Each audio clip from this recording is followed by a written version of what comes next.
እስካሁን ድረስ እኔ እንቅልፍ የለኝም። ለምን በቃ ደስታዬ አፍቴ እነሱን ሳጥብ እነሱን ሰላጭ ነው።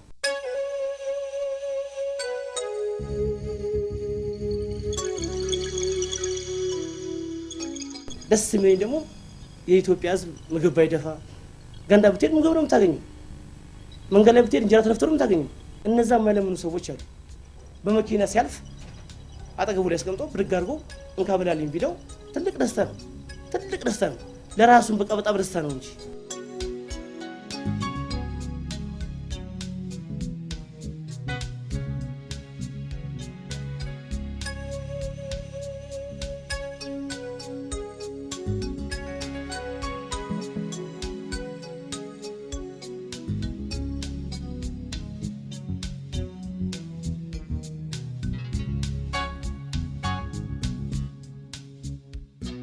በድምር ሁላችን እንደምናውቀው ጀግና የመሆኛው መንገድ አማራጩ ብዙ ነው። ከጦር አውድማ ውስጥ ጀግና ሊወለድ ይችላል። የእውቀትና የጥበብ ጀግናም አለ። ብቻ በየመስኩ ተለይተው የሚታወቁ ጀግኖች አሉ። ሁነኛው የጀግንነት መሰረት ግን አሸናፊነት ነው። አሸናፊነት ደግሞ ራስን ከማሸነፍ ይጀምራል። አዎን፣ እውነተኛ ጀግንነት ከራስ አልፎ ለወገን ከራስ በላይ ለሀገር መቆምን ይጠይቃል። ይህ ነው የጀግና ብሂሉ፣ የጀግና ቀመሩ። ውድ የድሬ ቲዩብ ታዳሚዎቻችን በዛሬው መሰናዷችን ከራስ በላይ ለወገን ከራስ በላይ ለሀገር በሚል ጽኑ እምነቱ በደግ ልቦናው የደግነት ሥራን ስለሚሠራው ወጣት ጀግና ልናስተዋውቃችሁ ወደድን። የዚህ ታሪክ ባለቤት ወጣት አስምሮም ተፈራ ይባላል። የራሱን ሕይወት በቅጡ አደራጅቶ ለመምራት እንኳን አልበቃም። ኑሮውን የሚመራው መኪና በማጠብና የፓርኪንግ ሥራ በመሥራት በሚያገኘው አነስተኛ ገቢ ነው። አስምሮም የትምህርት ቤት ደጃፍን እንኳን አልረገጠም፣ አልተማረም። አስምሮም ምስኪን ኢትዮጵያዊ ወጣት ነው። አሜሪካ ግቢን ያጠመደ አያጣውም። በአካባቢው ማኅበረሰብ ዘንድ በሰናይ ምግባሩ እጅጉን ይወደዳል፣ ይወደሳል፣ ይከበራልም። አስምሮም ለብዙዎቻችን ያልተለመደ የሚመስል ደግነት ባለቤት ነው። ለዚህ ነቃሽ ማጠናከሪያው ደግሞ የከተሜው ሕዝብ ተፍቶ የጣላቸውን የተረሱና የተዘነጉ የአእምሮ ሕሙማንን ተጠግቶ አቅፎና ተንከባክቦ በተግባር ማሳየቱ ነው።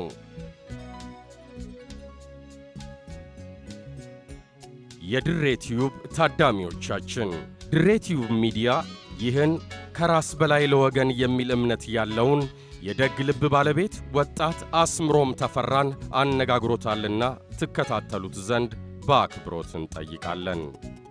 ያው ስሜ አስምሮም ተፈራ እባላለሁ። ስራዬ ያው መኪና በመጠበቅ ለአብያጆ መኪና በማጠብ ነው ስራውን።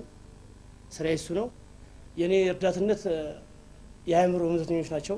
ራሳቸውን አያውቁም። ራበኝ ብለው ሰው አይጠይቁ። እነዛ ሰዎች እኛ አንድ ቀን እኮ ሁለት ቀን እኮ ልብስ ለብሰን እኮ ያቃጥለናል ተባይ። እነሱ 15 ቀን አሁን በ15 ቀን ልብስ መቀየርላቸው በ15 ቀን ይመጣሉ። 85 ሰዎች ከተክለ ሃይማኖት ከራጉኤል በቃ እየዞርኩ በሳይክል እየዞርኩ ልክ ሳገኛቸው ይይዛቸውና ወደ ጓደኞቼ ጋር ደውዬ ይመጣሉ። 10 የሚሆኑ አሉ ጓደኞቼ አብረው የሚያግዙኝ። ተሰብስበን ይዘነው እነዛን ሰዎች እንለቅማቸዋለን። ከመስጊድ ከተክለ ሃይማኖት ከታች ከጣማንፎ ሰብስበን እናመጣቸው።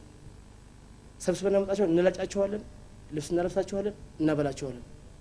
ይሄ ነገር ደግሞ ባለ ታክሲው ህዝቡ 1 ብርም 10 ብርም እየሰጠን ሰብስበን ነው ያን ፍራንክ ምን እናደርገዋለን? ልብስ እንገዛበታለን። ቀጥታ ልብስ እንልካለን። 85 ምግብ አዛለው። ባይቻለን እንኳን ፍራንኩ ባይሞላለን የራሴ የሆነ ፍራንክ ይኖረኛል። ከዛ እጄ አምጥቼ እከፍላለሁ። ያችን 15 ቀን ግን ሳንናጠብ አልውላትም። እንቅልፍም እሺ አይለኝም።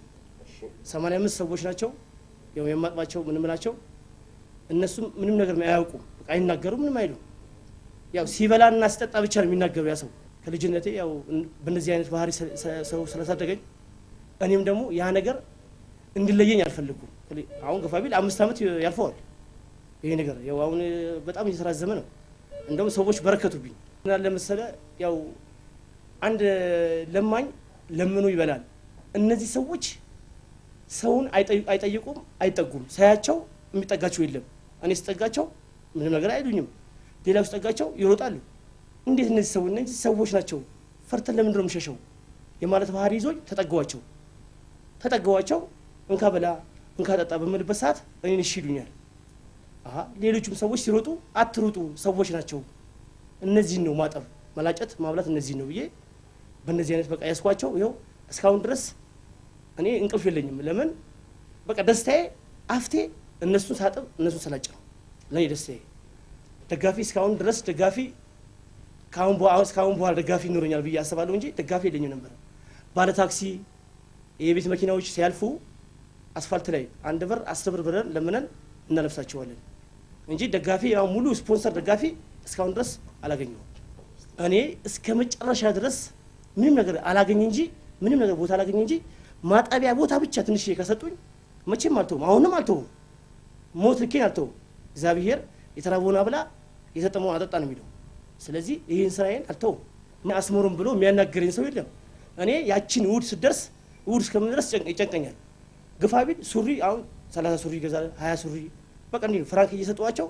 ያን ሱሪ እንዲያጠራቅሙልኝ ነው ያቺ 15 ቀን መጣ ከምጨነቅ እኔ ሳይለብስ ሳይታጠብ ሳይላጭ የሚሄድ አስመሮም ብለህ ብጠይቅ ማንም ሰው አላንቀሳቀስም ራሴ ተመልክቼ አይቼ ያ ሰው አው ታጥባ ተላጭቷል መደዳ አይቻቸው መደዳ ምግቡን እኔ ማካፍላቸው መደዳው 85 ምግብ ይመጣልኛል ሰበስባለሁ ቀጥታ ሁሉም ይበላል ይጠጣል የለበሰው የተላጨው ተነስቶ ይሄዳል አው እኔ የተወለድኩት በርበሬ በረንዳ ላይ ነው አው ከረዩ ሰፈር ይባላል ያው እግዚአብሔር እንግዲህ ያው ወደ አሜሪካን ግቢ ያመጣኝ ከልጅነት የአሜሪካን ግቢ ያመጣኝ እነ ሳላም እነ መሐመድ ብራሂም ይባሉ እና አፍራም ይባሉት ገላይን በማጠብ ያሳድጉኛል እነሱ ገላይን በማጠብ በመላጨት ምናምን ነገር ያን ነገር ስላየው ያቺን ነገርን መተው ፍላጎቴም እንኳን አይደለም ውስጤ ለኔ ደስተኛነቴ በቃ ሳባና ሰጣጣ ደስ ይለኛል ከምንም በላይ በቃ ደስተኛነቴ እነሱን ሳባና ሰጣጣ ነው ደስ የሚለኝ አሁን እንደውም ሴት መጣች ሴቶቹ አጥብ ነበር ኧረ አስመሮም ሴት ናት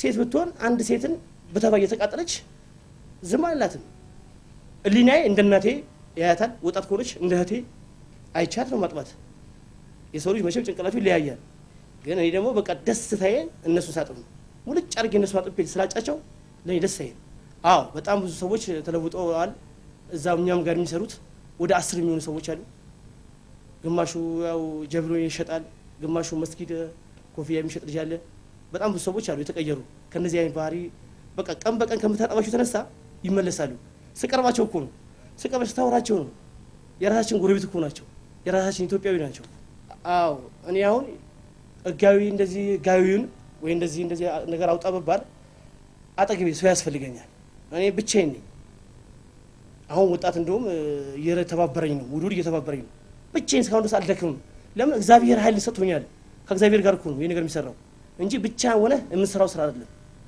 እግዚአብሔር ማላ ከኔ ጋራ እኔ እነሱን በመታገልበት ሰዓት በሚጥሉኝ ሰዓት ቢተፉብኝ ወላ እንደ ቢበጥፍ ይመቱኝ አልተውም ያነዛ ከኋላ ይዤ ጓደኞች ይመጣሉ እግር ይዛሉ በቃ ውሃ ሁለታችንም ነው ይደፋል እዛ ሰዓት ውሃ ማለት ያው መድኃኒት ነው እነሱን ቁጭ ያደርጋቸዋል ይላጫሉ ይታጠባሉ በጣም ደግሞ ደስ የሚለኝ ደግሞ የሆነ ረጂ እኔ ያለው ብሎኝ የሚረዳኝ አካል አስመሮም ይሄን ነገር አከናውኑ ሁሌ አሁን እኔ በጣም እፍረት ውስጥ የገባሁት ቀን በቀን እነሱ ማስቸገር ባለ ታክሲ ባለ መኪና ሲያልፍ ፌስታል ይዘው እየተባበሩ እየሰበሰብን ነው የምንለብሳቸው ግን አይ ከመለመኑ አስመሮም ሳለምን እኔ ልርዳ ቢለኝ በጣም ነው ደስ የሚለኝ አዎ እኔ በጣም እንድረዳ የምፈልገው ያው 85 ሰዎች ናቸው በአሁኑ ሰዓት ያሉት በአሁኑ ሰዓት ይላጫሉ ይታጠባሉ ይለብሳሉ በጣም ደግሞ ለኔ በቃ እኔ ትልቅ አፍቴ ትልቅ ደስታዬ እነሱን ሳለብስ ሳጠጣ ነው ደስ የሚለኝ እዚህ ጋር ደግሞ ሰው ያስፈልገኛል ፍራንክ ብቻ ሳይሆን አይዞ የሚለኝ ብቻ ያስፈልገኛል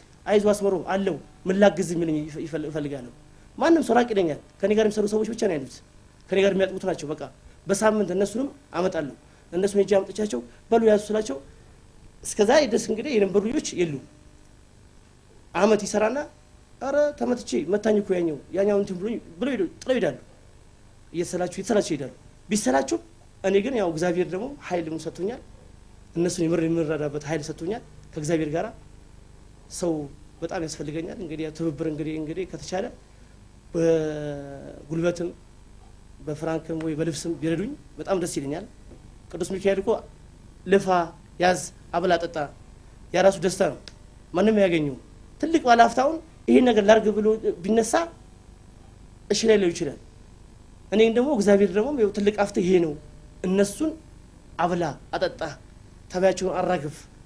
እኔ ደስ የሚለኝ ነገር ተባያውን ግፍ አድርጌ ሙሉ ጫርቂ ሳጥቤ ሳለብሰው ሳበላው ለኔ ደስታዬ በቃ አልቻላቀው።